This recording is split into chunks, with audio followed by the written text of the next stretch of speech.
Kanchipuram వకుడా silks నాణ్యత మా ప్రాధాన్యత. మదీనాగూడ, మియాపూర్, హైదరాబాద్ లో త్వరలో శుభారంభం. ఇప్పుడు ఈ కేసు మనకి కాకినాడ ఏఎస్పీ గారు అయినటువంటి శ్రీ పాటిల్ దేవరాజ్ మానిష్ ఐపీఎస్ గారి ఆధ్వర్యంలో ఈ కేసు దర్యాప్తు చేస్తున్నాం. ఈ కేసుని ఏ విధంగా చేయలేనటువంటిది మన Kakinada superintendent of police Shri G Bindu Madhav IPS గారి యొక్క మార్గదర్శకంలో మేము ఈ దర్యాప్తు చేస్తున్నాం ఈ కేసుని. ఇందులో మనకి 14వ తారీఖున ఉదయం 9 గంటలకి ఈ యొక్క వానపల్లి చంద్రశేఖర్ అతని యొక్క వైఫ్ 2 కిడ్స్ అంతా కలిపి హోలీని సెలబ్రేట్ చేసుకోవడానికి ఓఎన్జీసీ ఆఫీస్కి 9 గంటలకి వెళ్ళటం జరిగింది. వెళ్ళిన తర్వాత ఒక హాఫ్ అన్ అవర్ ఉండి ఇతను పిల్లలకి యూనిఫామ్ కొలతలో తీసుకొస్తాను, యూనిఫామ్కి మెజర్మెంట్స్ తీసుకుని మళ్ళీ నేను వెనక్కి వచ్చేస్తానని చెప్పి భార్యను అక్కడే ఉంచి ఇతను పిల్లలిద్దరిని ఇంటికి తీసుకుని రావడం జరిగింది. నేను మళ్ళీ వెంటనే వచ్చేస్తానని భార్యకి ఇతను మెసేజ్ చేయడం కూడా జరిగింది. మెసేజ్ అయిన తర్వాత మళ్ళీ అగైన్ సి మెసేజ్డ్, కానీ ఆ మెసేజ్కి మొత్తాన్ని ఎంతసేపటికి రాపోయేటప్పటికి వాళ్ళకి అనుమానం వచ్చి వాళ్ళంతా కూడా ముందు ఓఎన్జీసీ పీపుల్ వచ్చి ఇక్కడ వెరిఫై చేయడం జరిగింది. వెరిఫై చేస్తే ముగ్గురు యొక్క చెప్పుల జతలో గుమ్మం బయట ఉండటం జరిగింది. కానీ డోరు గెంటితే డోర్ రాలేదు. అనుమానం వచ్చి ఆ యొక్క కిటికీ తలుపులు అవి పగలగొట్టి లోనికి వెళ్ళి చూసేటప్పటికి సెకండ్ బెడ్రూమ్లో ఇతను సీలింగ్ ఫ్యాన్కి హ్యాంగింగ్ చేసుకుని ఉన్నాడు. తర్వాత పిల్లల గురించి వెతికేటప్పటికి పిల్లలు ఫస్ట్ బెడ్రూము బాత్రూంలో 2 బకెట్లలో తలలో బకెట్లలోకి పెట్టబడి ఉండి పిల్లలిద్దరూ కూడా చనిపోవటం జరిగింది. తర్వాత వీళ్ళ ముగ్గురు కూడా పిల్లలను చంపేసి చనిపోయాడు. తర్వాత ఈ యొక్క వీళ్ళు చూసిన తర్వాత 112 కాల్ చేశారు. ఆ కాల్ మీద మా ఎస్ఐ గారు అక్కడికి వెళ్ళి పరిశీలించిన తర్వాత పిల్లలందరినీ కూడా బకెట్లోంచి తీసి అన్నీ చూస్తే పిల్లల యొక్క కాళ్ళు చేతులు యొక్క పురికొసతోటి గట్టిగా 2 కూడా కదలకుండా కట్టేయటం, అదేవిధంగా కళ్ళకి కూడా గంతలు కట్టాడు, కళ్ళకి గంతలు కట్టాడు.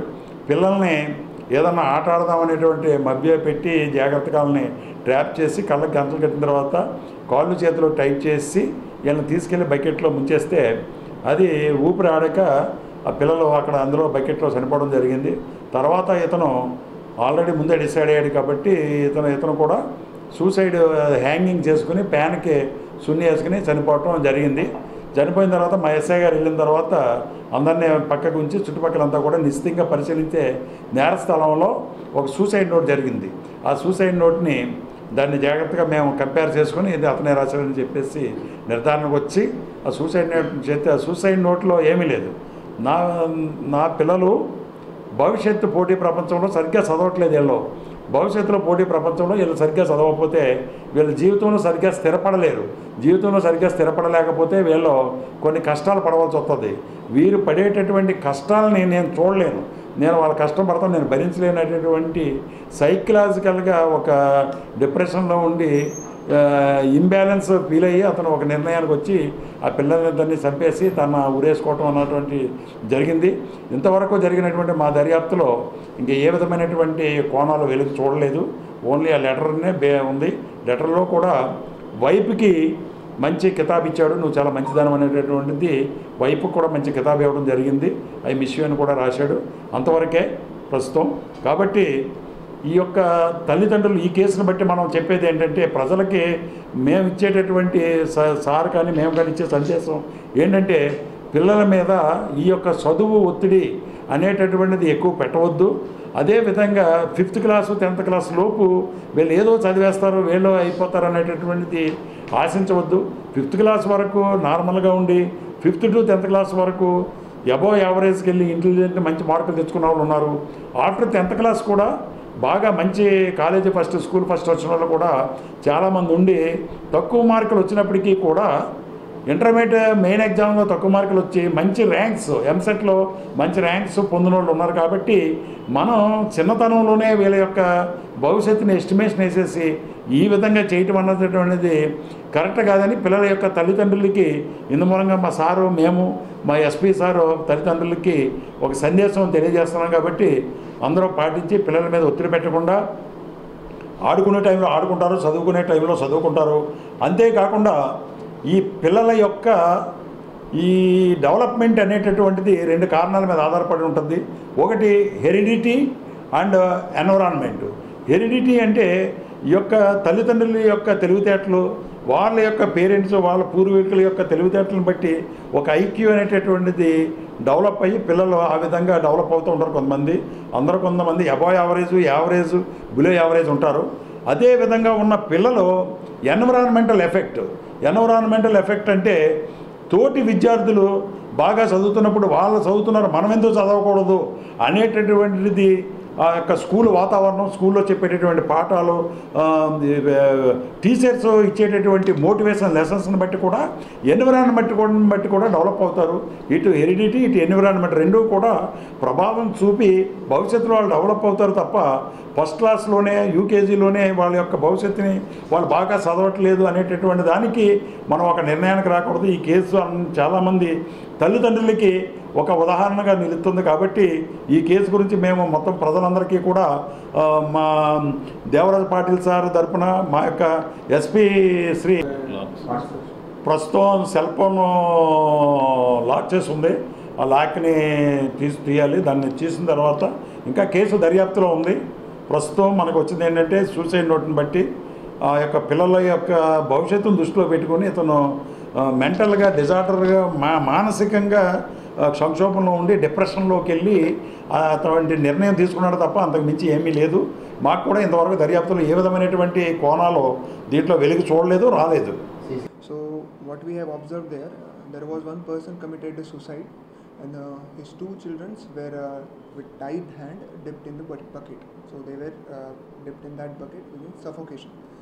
So while inquiring about the whole issue, what happened was on 14th, for celebrating Holi Kosam, they went to this ONGC.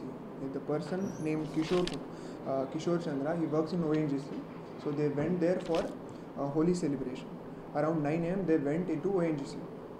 Around 9:30, this Kishore Chandra tell his wife that for this children's uniform he will go to home. So around 9:30 they left from ONGC. After they left, this wife got suspicious because after 1 hour his husband did not call or he did not return back from them. She tried calling her husband. In that case, after 1 hour also he was not picking any calls. So she told some of her friends to go there.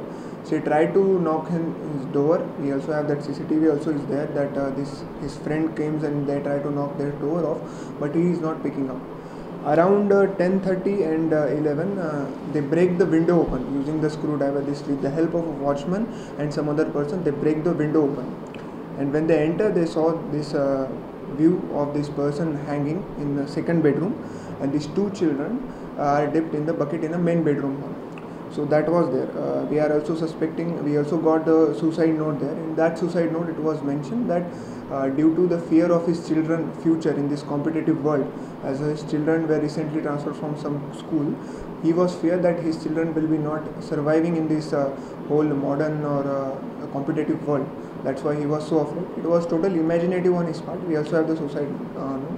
So we have concluded that this is a suicide and murder. So we have registered the case to crime number 120/2025 and 103 clause 1 BNSS and 194 clause 1 BNSS.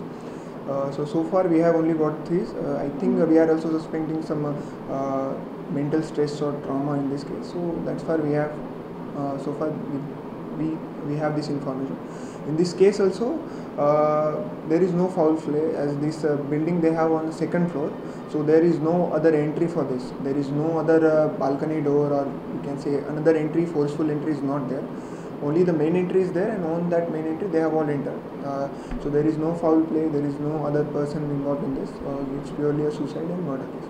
Any family issues or company issues? We are suspecting that. So far we did not receive any kind of information whether there was any previous family dispute or company issue.